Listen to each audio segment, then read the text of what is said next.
Allah'ın selamı, rahmeti ve bereketi üzerinize olsun kıymetli izleyicilerimiz. Rehber TV ekranlarında İnci Misali programıyla yeniden sizlerle beraberiz.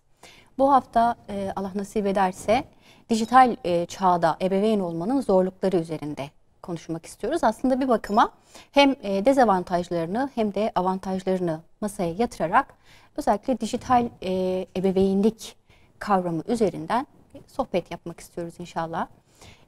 Tabii ki kıymetli hocam, arkadaşım Şükran Eslemdağ hanımefendi ile beraber hemen ona dönmek istiyorum. Şükran hocam, yeniden hoş geldiniz. Hoş bulduk. Aslında yani bir sunucu, konuk formatından çok zaten izleyicilerimizle tanıdılar, bildiler bizi. Beraber program yürütüyoruz. Yani burada ben de hoş geliyorum, siz de hoş gelmiş oluyorsunuz ama en nihayetinde birinin programı açması gerekiyor. Bu bapta özellikle bu hafta yani dijital bir çağdayız, teknolojinin en doruğunda olduğu tabiri caizse bir dönemdeyiz ve böyle bir dönemde gerçekten aslında ebeveyn olmak da zor, çocuk olmak da zor. Yani her anlamda insanın hayatına bir takım getirileriyle beraber bir takım götürüleri oldu bu çağın. Dolayısıyla masaya yatıralım. Belki ebeveyn olmanın zorluklarıyla beraber gereklilikleri daha çok ön plana çıkmalı bu bapta. Çünkü bir takım noktalarda içinde bulunduğu çağa ayak uyduramayan bireyler ne yazık ki bir nevi ya bu çağın altında eziliyor ya sömürülüyor bir takım cenahlarca. Haliyle yine bunun yolu da bilgilenmekten geçiyor. Buyurun başlayalım. Siz bir giriş yapın inşallah. Evet, öncelikle selamünaleyküm, hayırlı haftalar diliyorum. Bütün Müslümanlara Allah yar ve yardımcı olsun her daim inşallah. Özellikle şu süreçte çok gerçekten karmaşık bir süreç geçiriyoruz. Twitter hashtaglerine baktığımız zaman, haberlere baktığımız zaman Türkiye gündemi maalesef her zaman çalkantılı geçmektedir. Evet. Allah her zaman yardımcımız olsun diyelim inşallah. Amin. Evet, Bismillah diyerek konumuza başlamak istiyorum. Şimdi gerçekten şu anda en önemli faktörlerden biri aslında iletişimin bağımlısı haline gelmek diyerek başlamak istiyorum. Ama şimdi öncelere bir bakmak lazım. Şimdi iletişimle alakalı insanoğlu her zaman ihtiyaç duymuştur. Yani karşıdakiyle temasta bulunmaya veyahut karşıdakiyle uzaktan bile olsa bir iletişim halinde olmaya veyahut bir izler bırakmaya, bir kalıntı bırakmaya, bir mesaj göndermeye her zaman tarih boyunca baktığımız zaman taş devrinden bu yana insanlar mesela tabletlere çizimleriyle, taşlara çizimleriyle veyahut daha sonra dumanla, kuşlar veyahut hayvanlarla veyahut daha sonradan gerçekleşen telgrafın buluşu, telefonun buluşu, daha sonra bilgisayarın ortaya çıkması, en nihayetinde de akıllı telefonların ve minicik cebe kadar sığan telefonların, akıllı telefonların birlikte biz bir çağ geçtik. Yani farklı ve dijital bir çağ bu çağın adı. Bu çağa tabii ki biz biraz daha arkadan geldik. Biraz daha içine doğmadığımız için daha bir şeyleri aslında uzaktan bakabiliyoruz, kavrayabiliyoruz. Neyin tehlikeli, neyin ne boyutta zarar vereceğini aslında algılayabiliyoruz. Ama bu çağın içerisine doğmuş olan çocuklarımız özellikle şu an Z kuşağı denilen veyahut teknolojiden bağımsız yaşayamayacağını, hani elini ayağını kullanabildiği ölçüde akıllı telefonunu da adeta kullanacağını veyahut hani benim gibi gözlük kullananlar mesela gözlük bizim bir uzvumuz haline gelir. Artık onsuz mesela dışarı çıkmamız bile imkansızdır. Şimdi böyle oluyor. Artık akıllı telefonu olan bir çocuk bu çağda adeta bir uzvunu kaybetmiş gibi onsuz yapamayacak hale geliyor. Şimdi biz ne boyutta mesela teknolojinin bir şeyine bakmak lazım. Faydaları evet çok fazla, yani sayılamayacak kadar faydası var. Gerçekten o kadar çok kolaylaştırıcı, hatta zamanın içinde yolculuk yapmamızı sağlayan bir aygıt aslında veyahut teknoloji, dijital artık nasıl bir ağsa farklı bir boyuta geçirmekte bizi. Yani olduğumuz halden farklı haletlere veyahut farklı dünyalara aktarım yapıyoruz adeta.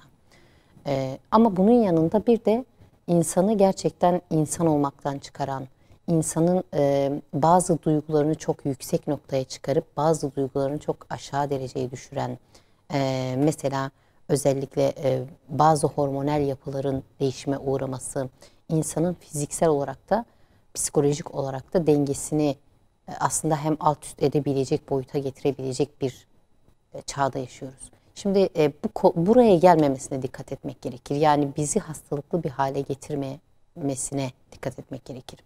Şimdi bu da öncelikle nasıl başlar? Birincisi, çocuklarımızın daha ilk doğduğundan itibaren, özellikle bu çağın içerisinde doğmuş çocuklara 0-3 yaşında mesela genelde annelere bakıyoruz. Kendi iyiliği için veyahut kendisine yardım amaçlı televizyonu kullanmaktadır. Ne yapar? İşte bebeğini koyar televizyonun karşısına, gider işini gücünü yapar. Ama bu sırada unuttuğu bir şey vardır. 5 duyu organını kullanması gereken çocuk, şimdilerde çocuklar mesela geç konuşmakta. Bunun en büyük nedeni nedir? Çünkü TV'ye çok adapte olan bir çocuk 2 duyusunu kullanabiliyor sadece. Şimdi bundan dolayı yanlışlarımız en başta başlıyor. Daha sonra 3-6 yaş aralığında ise yine çok fazla tablet eline verip veyahut telefonunu eline verip yemek dahi onsuz yemeyecek hale getiriyoruz. Şimdi bu da çok kötü bir şey. Birincisi, 0-3 yaşında televizyona asla bakılmamalı. Asla bir bebeğin bakılmaması gerekir. 3-6 yaş aralığında bakabilir ancak 1 saati geçmemesi gerekir. 6-9 yaş aralığında tablet süreli bir şekilde, kısa süreli bir şekilde verilebilir. Hatta kendisine, şahsına ait bir tablet olmamalıdır. Yani bu ailenin tableti olmalıdır ve süreli bir şekilde vermelidir. Yani kısa süreli. 9 ve ergenlik çağı, yani yetişkin olmaya yakın olduğu bir çağa kadar da çocuğun aslında internet ağına ulaşımı sınırlandırılmalıdır. Yani ne izlediği, ne yaptığı, neyle uğraştığı, hangi sosyal mecralarda neyi, ne amaçlarla kullandığı veyahut oradaki özel paylaşımlarını, mesela kişisel paylaşımlarını yapan birçok çocuk var ve bunun aslında orada kaldığını, ileride kendisine zarar verecek boyutlarda olduğunun bile idrakinde değiller.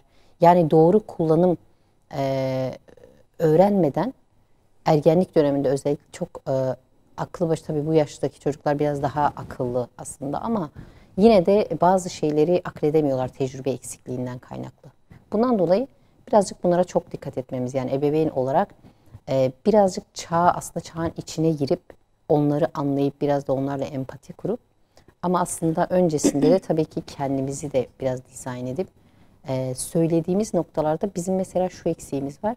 Biz söylediğimiz şeyi kendimiz yapmıyoruz mesela ebeveynler olarak. Hani kendimiz de sosyal medyada aktifiz veyahut televizyon izliyoruz. Bilgisayarda vakit geçirebiliyoruz. Şimdi bunları yaparken kalkıp çocuğa yapma ya da şu kadar sınırlandırmaya gitmelisin dediğimiz zaman çocuğa çok etki etmiyor. Çünkü çocuklar annelerini, babalarını dinlerler ama davranışlarını daha çok yaparlar. Yani bu en önemli faktör. Evet.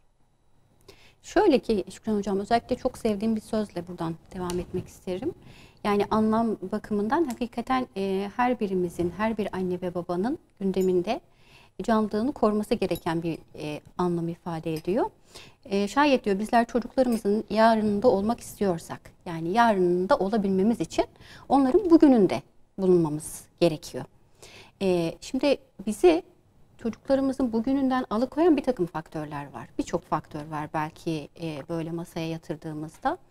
Ama inanın kategorize ettiğimiz zaman en önemli faktör olarak, daha doğrusu gereksiz yere bu aradaki ilişkiyi koparan, bağı koparan, ebeveyn ve çocuk arasındaki soğukluğu tabiri caizse canlı tutan faktör teknoloji faktörü.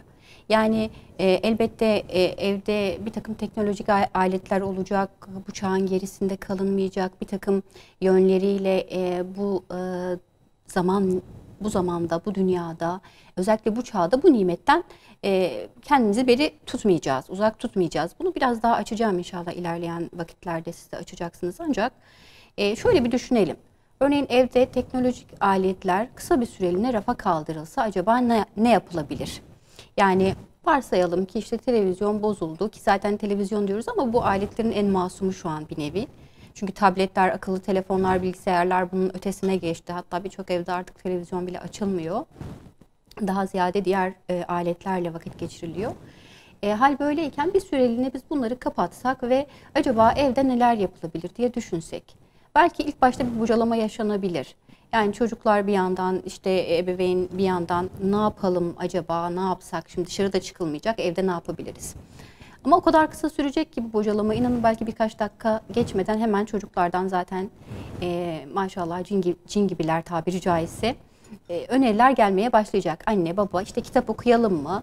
Birbirimize bilmece soralım mı? Bulmaca soralım mı? Ya da hikaye uyduralım mı? Kim en güzel hikayeyi uyduracak? Ya da işte mutfakta bir şeyler yapalım mı? Kek pişirelim. Yani yemek yapalım, şunu yapalım, bunu yapalım gibisinden.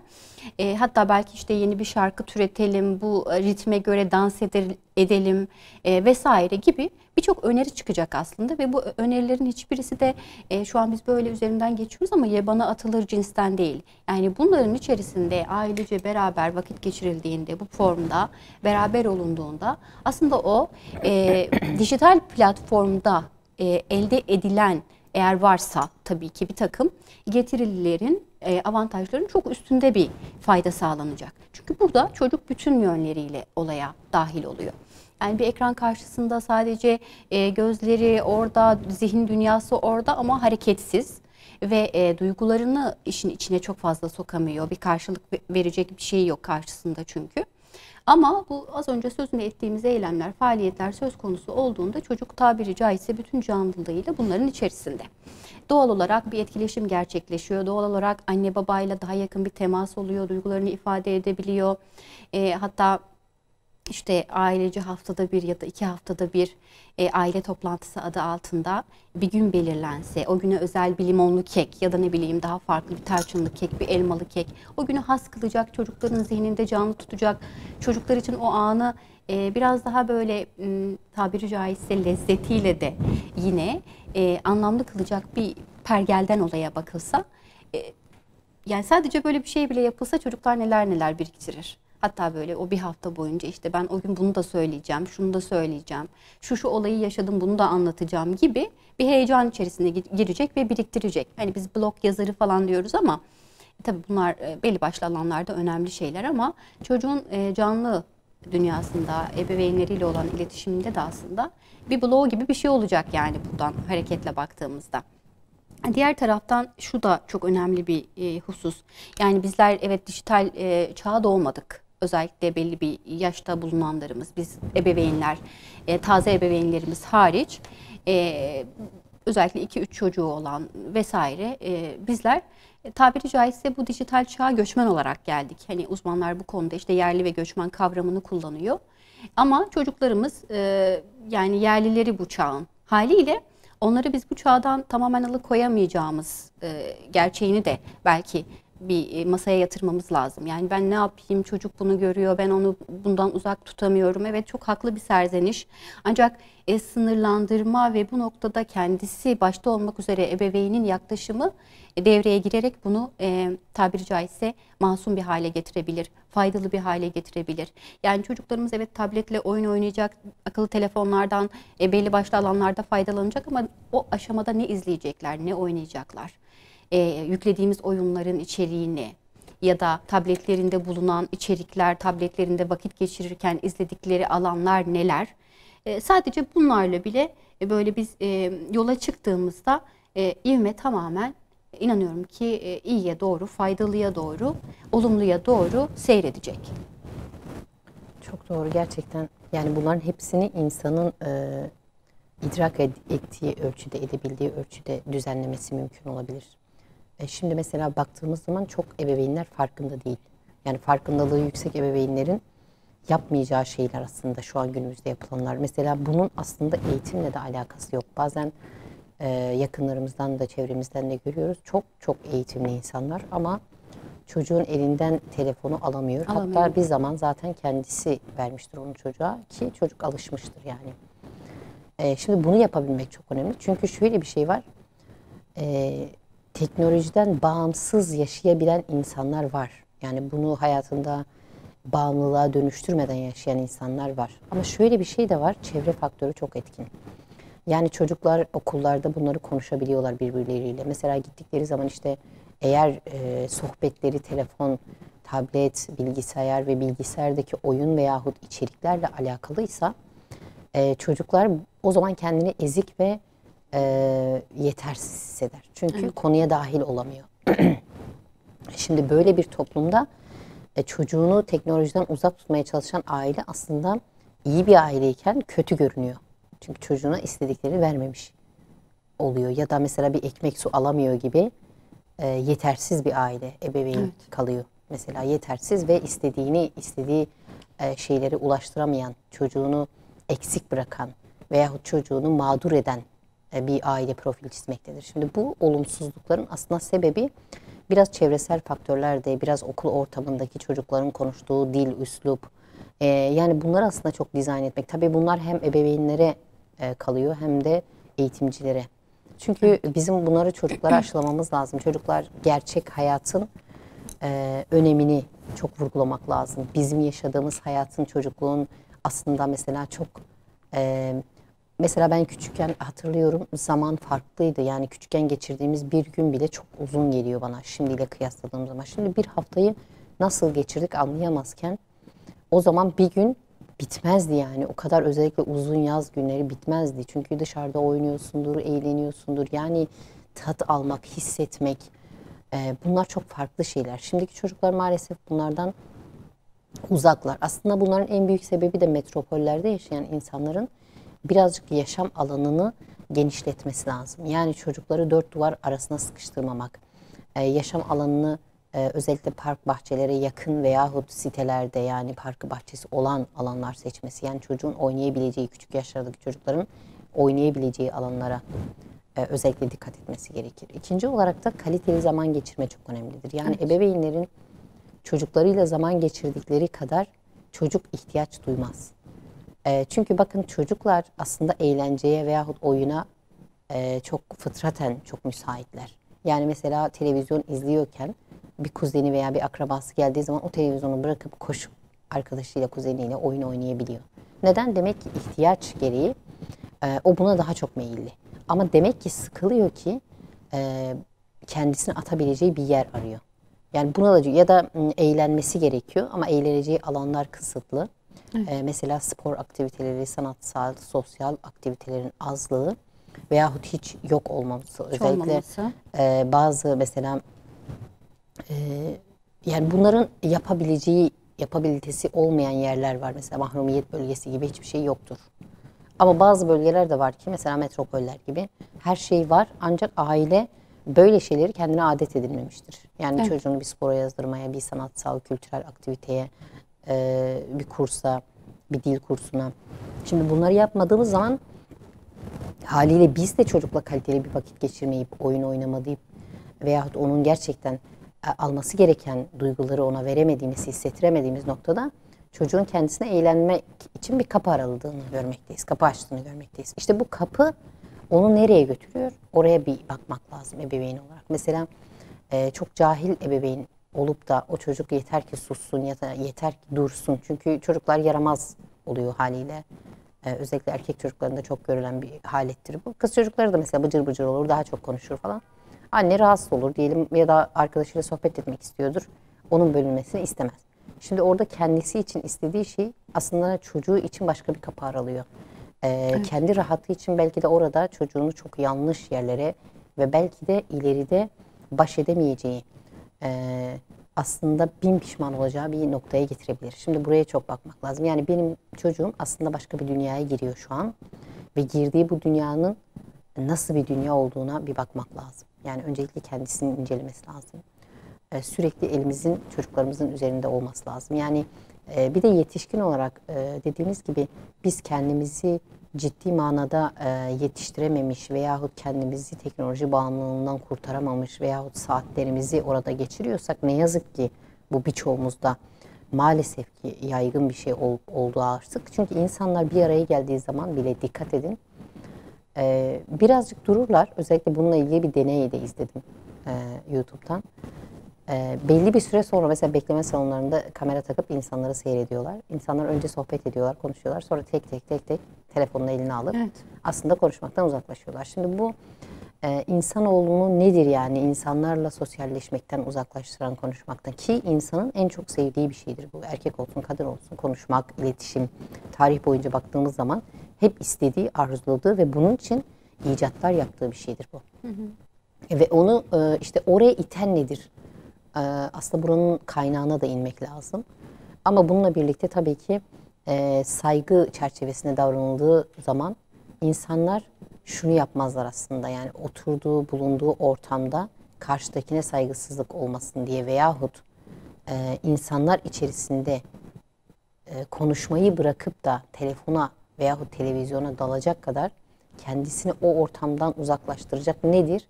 Bunu da irdelemek lazım. Yani bu çok hem saygısızlığa giriyor tabii ki, hem birçok şeye giriyor.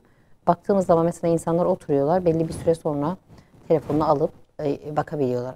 Yani karşıdaki insan belki o sırada konuşuyordur. Mahcubiyet duygusu hissedecektir veyahut karşısındaki muhatabına bakacağı bir ortam olmayacaktır. Şimdi bunlardan ötürü bunlar aslında çok önemli şeylerdir. Yani yetişkinlikte dikkat edilmesi gereken, davranışların kontrol altına alınması gereken, iradenin nefse daha galip gelmesi gereken konulardır. Çünkü biz bu takdirde davranışlarımızda kendimizden küçük olan minik çocuklarımıza veyahut ergenlik yaştaki çocuklarımıza örnek olabiliriz. Çünkü davranış daha çok etkileyicidir. Yani sözden ziyade.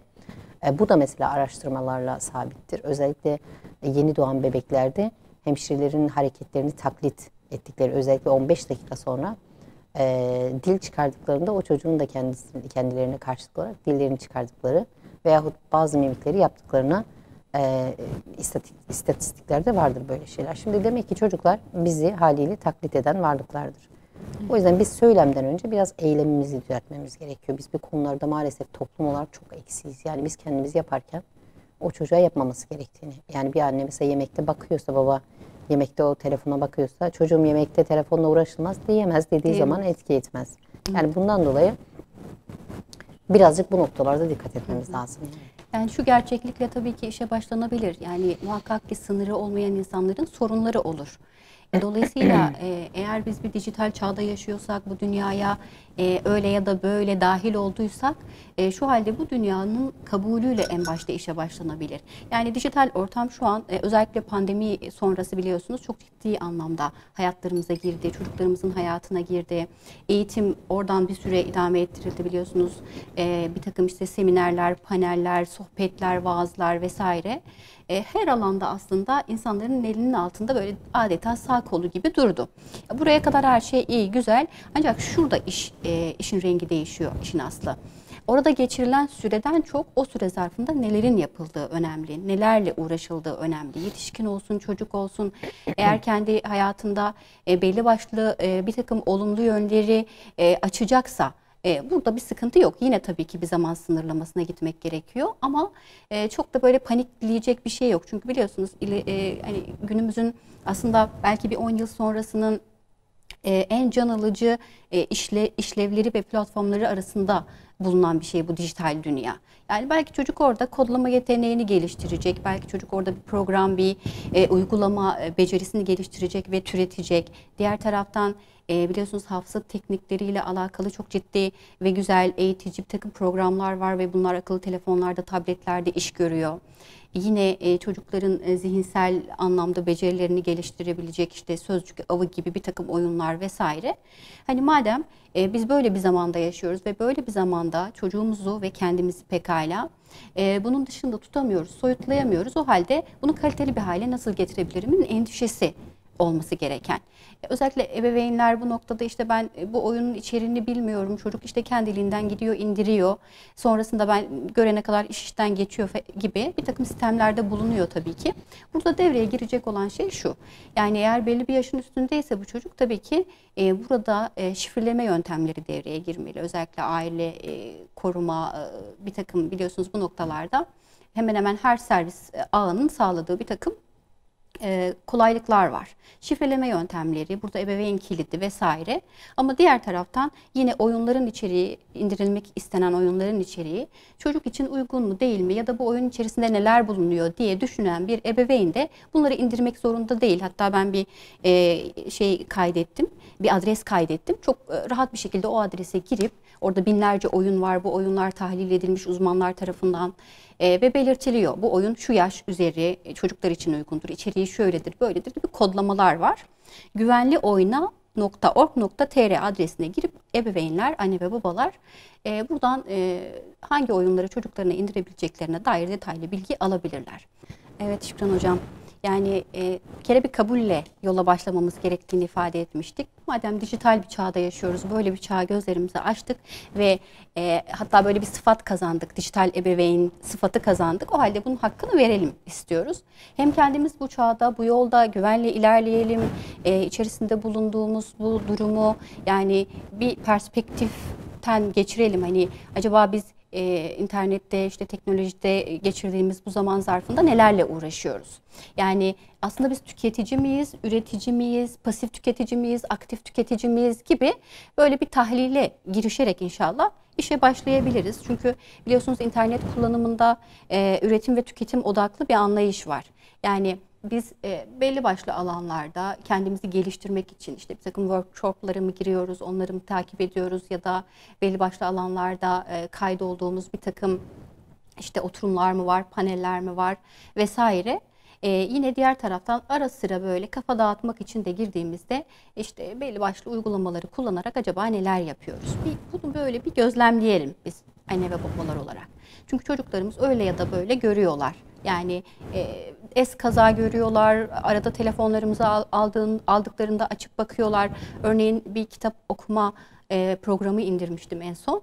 Ve bu benim 3,5 yaşındaki kızımın gözlerinden kaçmadı. Hemen anında telefonla böyle bir ara denk gelmiş yanımda. Anne bu yoktu ki diyor.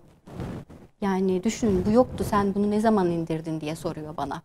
Hani dijital çağın aslında dijital çocukları bir bağlamda. Şimdi bir bakıma korkutucu ama bir bakıma da sevindirici esasında. Eğer biz tabiri caizse ipleri elimize alırsak sevindirici, işi dengede tutabilirsek, bu vakitleri sınırlandırma, hali hazırda vakitlerin içerisine gerçekten eğlenceli ama aynı zamanda bilgilendirici ve onları geliştirici bir takım etkinlikleri yerleştirerek ve bunları çok dikkatli bir şekilde takip ederek yönlendirirsek elbette çok sevindirici. Ama tamamen onları onun inisiyatifine bırakırsak Allah muhafaza oluşabilecek zararları inanın bana tahayyül bile edemeyiz. Bir takım psikolojik rahatsızlıklar, bir takım işte kişilik bozuklukları, her şeyden önemlisi bir bağımlılık söz konusu. Orada zaten en başta bizlerin şu an dem vurduğu nokta o. Çocukta alışkanlık seviyesine geliyor. Ne olursa olsun onsuz yapamıyor.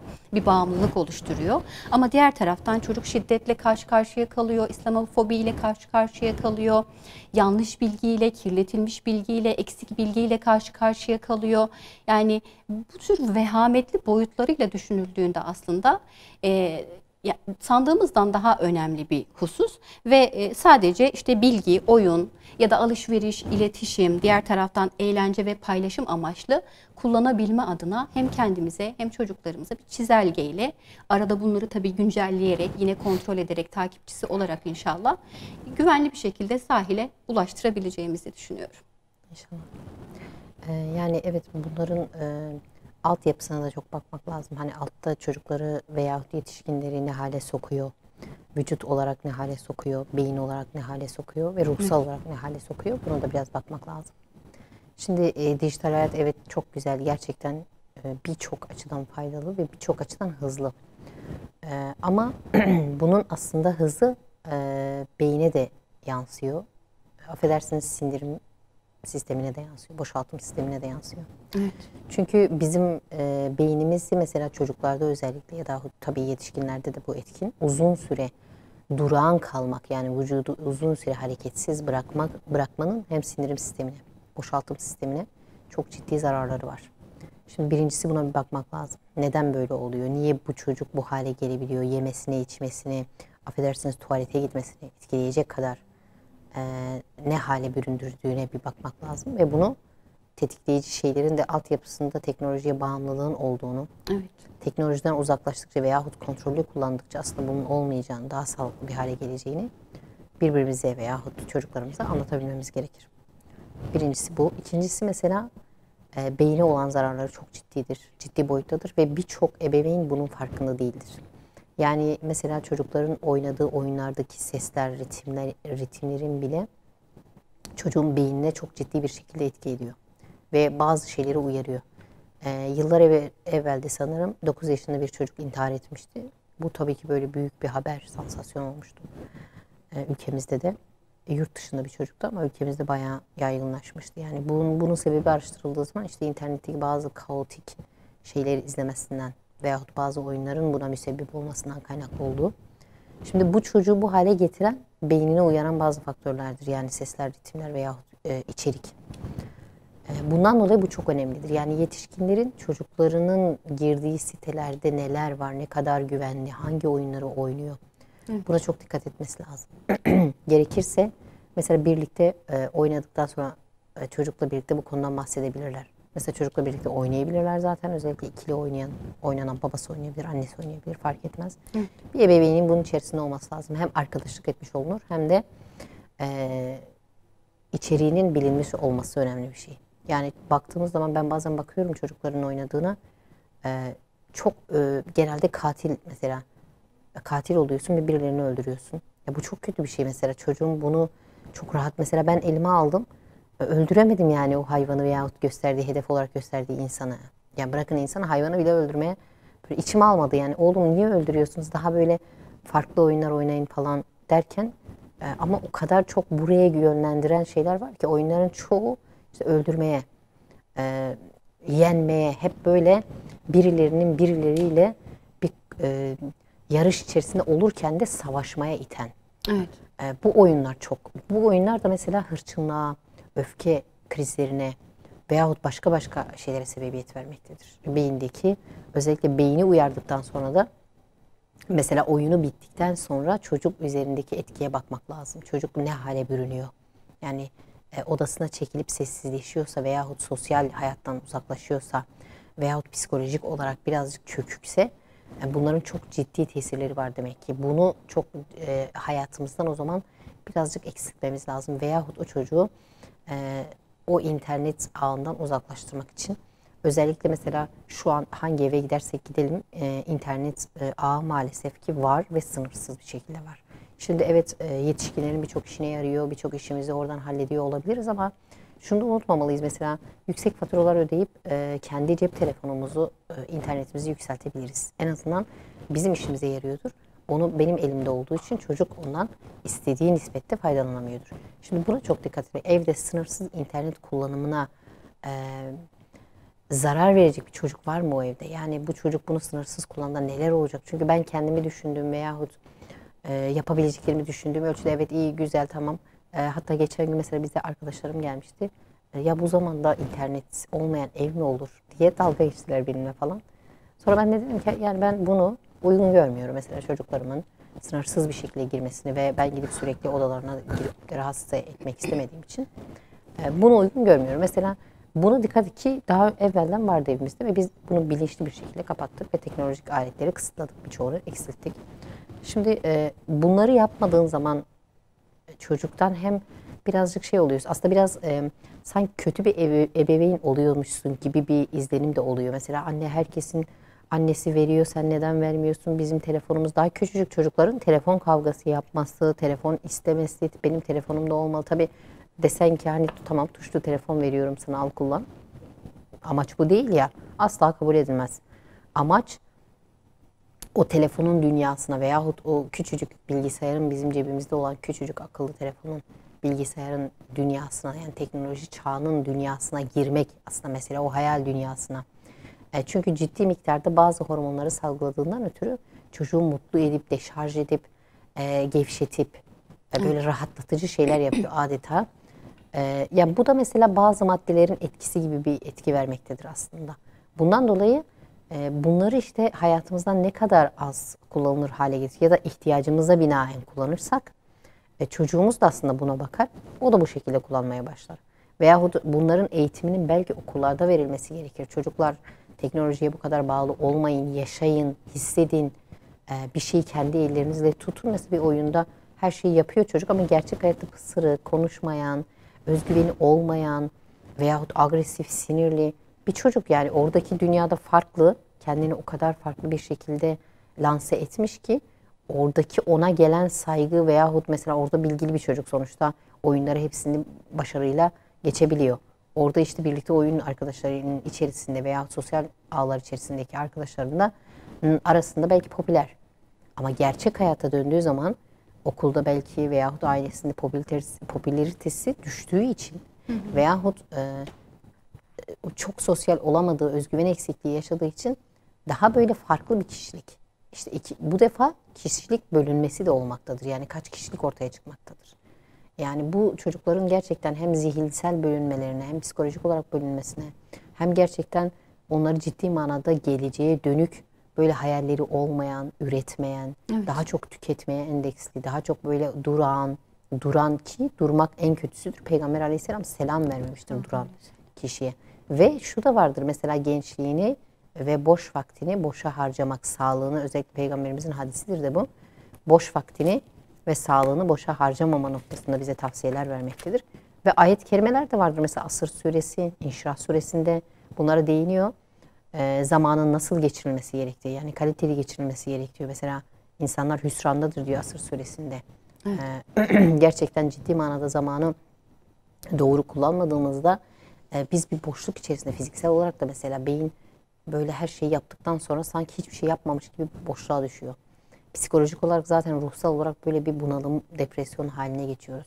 Şimdi bu insanlardan mesela uyumaya gittiği zaman da uykusu gelmiyor. O kadar değişik evreleri var ki ciddi manada insanı tamamen bütün hayatını etkileyecek bir şey. Yani uyuma dengesi, ruhsal hali, sosyal aktivitelerini, insanlarla olan iletişimini, mesela hayata bakış açısını. tabii ki her şeyini tabii ki bunu çocuklarda ve gençlerde baktığımız zaman da çocuk dışarı çıkmaya üşeniyor ya. Geçen gün ilk defa oğlum bana dedi ki şeyden sipariş verelim ki bizim marketler bize çok yakın mesela. Yani uygulamadan sipariş verelim eve. Niye dedim? Çünkü yürüme yolu olarak 3 dakika yani. Niye gidelim ki? Yani bir yürümeyi bile ya da bir markete gitmeyi, bir dış alemi kendisine üşengeçlik olarak gören bir gençlik var. Korkutucu bir şey. Biz eskiden annemiz bizi dışarı göndersin diye heves ederdik. Bir ekmek almaya Tabii. gitmek için. Hani gidelim, koşa koşa gidelim, aman ne güzel işte. Yani burada çocukların niye bu kadar eve, şunu da ben çok gördüm mesela, arkadaşlarıma bazen davet ediyorum seminerlere, konferanslara gittiğimiz zaman, hani gelin veyahut başka ortamlara veyahut bir alışverişe bile hani gidelim. Yo, biz internetten yapıyoruz, gerek yok, evden çıkmaya ne gerek var, evde daha rahat ediyorum, sıcak ortam. Oturup televizyon izliyoruz, ne gerek var kalkıp konferansa geleyim. Yani evden çıkıp yürümek, bir şeyler yapmak bile artık bizim Türk insanı için, yani bizim toplumumuz için birazcık lüks haline geldi. Bunu yapmaktan niye bu kadar imtina edilir? Bu kadar yaşamaktan niye kendini alıkoyar? Çünkü yaşadığı başka bir yer var, başka bir dünya var. Tabii ki başka insanların hayatlarına bakarak, özellikle bu fenomen olarak isimlendirdiğimiz bir takım paylaşımları takip ede adeta işte onun adına sevinme, onun adına üzülme, onun giydiğini giymiş gibi hissetme, yediğinden yemiş gibi hissetme. Ama diğer taraftan da eğer bunlara ulaşabilecek bir seviyede ve bir imkanda değilse bunun acısını, sancısını duyma var yani insanoğlunun yaşamında, özellikle son dönemlerde. Hal böyle olunca da ne yazık ki çok farklı dünyalara kapı aralayabiliyor. Yani vesveseler, depresyon halleri, imanın burada tehlikeye girmesi, Allah muhafaza, bir yetişkin için baktığımızda, yine bir çocuk açısından baktığımızda kendisini tamamen başarısız hissetme. Ya ben zaten bunu halledemem ki, hani ben bu raddeye zaten gelemiyorum ki gibi tabiri caizse böyle bir kötümserlik, bir kendinden bezginlik hali mesela özellikle ifade edilir son dönemlerde. Biz yaşlı çocuklardan bahsediyoruz. Adeta yaşlanmış, adeta beli bükülmüş, adeta duygularıyla böyle 80'lik 90'lık bir ihtiyarı andıran çocuklarla karşılaşıyoruz. Yani o kadar erken yaşta ve o kadar çok uyaranla karşılaştılar ki o bünyelerinin almaması gereken bir takım duyguları o kadar büyük bir dozda ve o kadar küçük yaşlarda aldılar ki tabiri caizse bunları kısa zamanda ihtiyarlattı adeta. Hal böyleyken elbette büyüklerimizin uygulamaları bizim için manidar. Onlara bir dönüp bakmak gerekiyor. Çünkü her noktada olduğu gibi elhamdülillah bu noktada da öncülerimiz var, önderlerimiz var. Çok güzel örneklerimiz var. En basitinden, yani basiti derken hani hepimizin bildiği bir noktadır. Hazreti Ali Efendimizin eğitim metodu. Peygamber Aleyhisselam'ın biliyorsunuz 7 yaşından itibaren onun bünyesinde yetişti. Onun adeta babalığını yaşadı, adeta eğitimciliğini, muallimliğini yaşadı. Haliyle çok nadide bir talebe oldu Hazreti Ali Efendimiz ve aynı uygulamayı kendi çocukları üzerinde de yaptı. Hatta çok bilinen, çok önem verdiğimiz, aynı zamanda üzerinde ısrarla durmak istediğimiz bir husus var. Çok uzun ama bir kısmını okuyarak ben izleyicilerimizle de paylaşmak, birbirimize de hatırlatmak istiyorum. Hazreti Ali eğitim metodunda genelde soru cevap ilişkisini, yani yöntemini kullanır biliyorsunuz. Ve bir gün Hazreti Hasan Efendimiz'e şöyle buyuruyor. Ey oğlum, istikamet nedir? Ey babacığım, istikamet kötülüğü iyilikle önlemektir. Şeref nedir? Halkını ve aşiretini eğitmek, bu sırada sana karşı yaptıkları hataları kaldırabilmektir. Başka nedir? Kardeşlerin ile anlaşmak, komşularını korumaktır. Mürüvvet nedir? Kişinin iffetli olması ve hatalarını sürekli düzeltmesidir. Dikkat nedir? Sıradan işleri dahi önemsemek, basit de olsa kötülükten uzak durmaktır. İhsan nedir? Öncelikle kişinin kendini kötülüklerden koruması, sonra yakınlarının iyi olması için gayret göstermesidir. Özür dilerim, ıslah nedir diye soruyor Hazreti Ali Efendimiz. Hazreti Hasan da öncelikle kişinin kendini kötülüklerden koruması, sonra yakınlarının iyi olması için gayret göstermesidir. Yani bu şekilde uzuyor tabii, hilim nedir, zenginlik nedir, menfaat nedir diye epey de uzun bir paylaşım. Özellikle kıymetli izleyicilerimiz, sizlerden de istirham ediyoruz. Bu noktayı bilhassa bu konuşmayı belki hatta süsleyip böyle duvarınıza bile asabilirsiniz inşallah.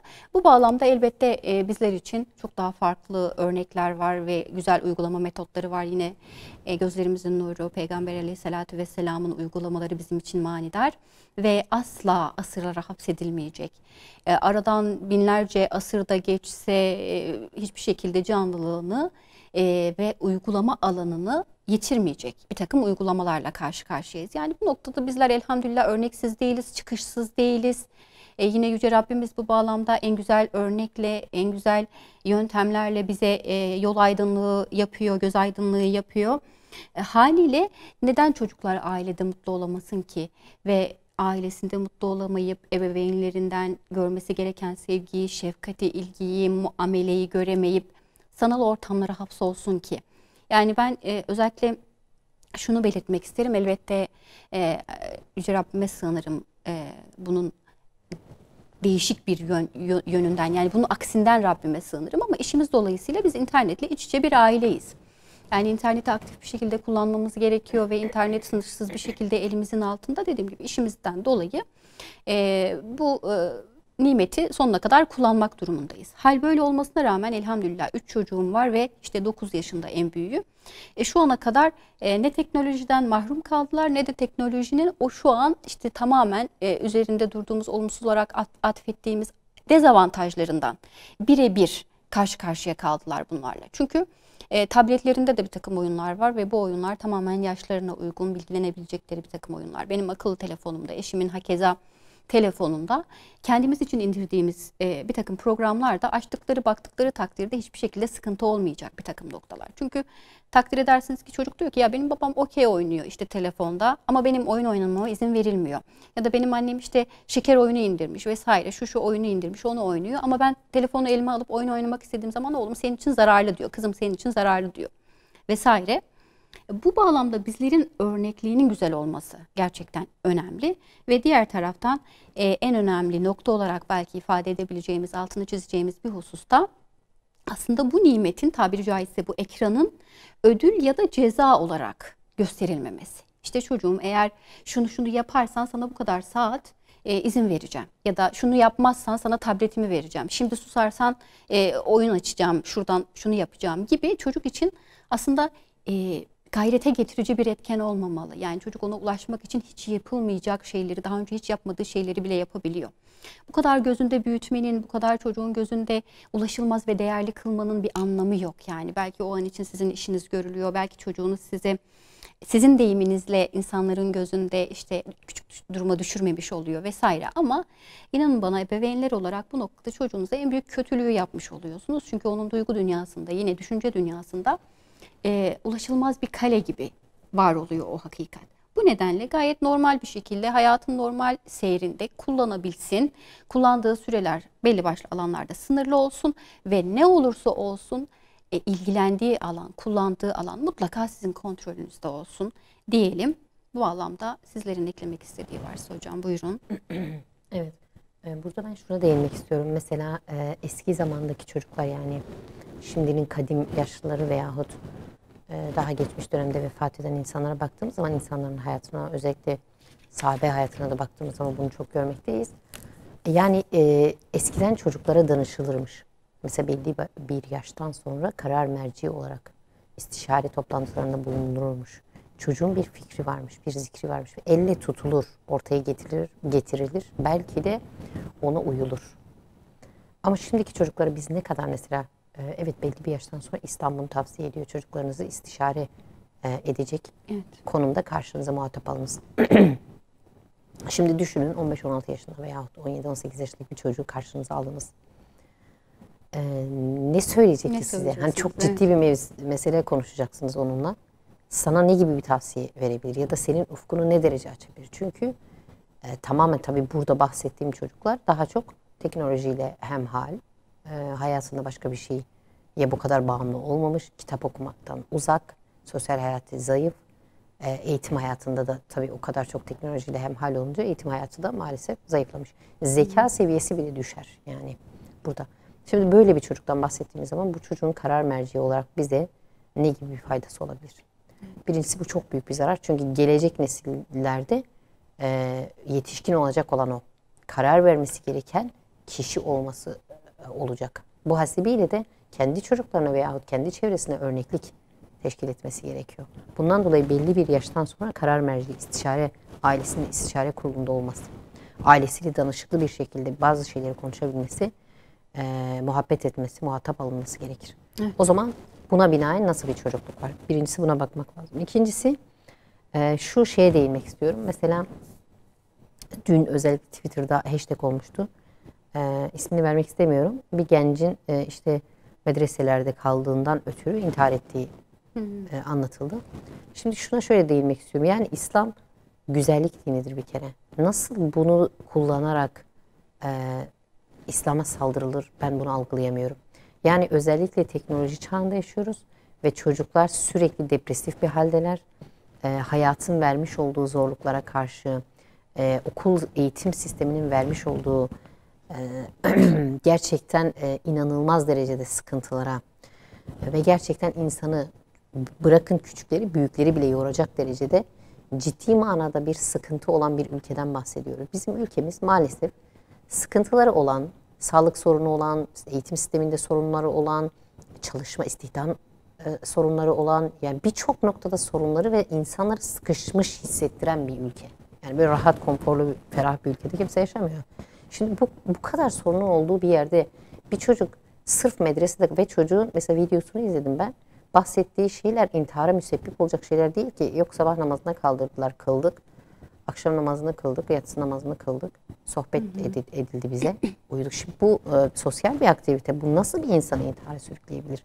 Yani birazcık insanların vicdanlı olması. Artık bir şeylerde sürekli İslam'a saldırmaktan o kadar kabak tadı verdi ki.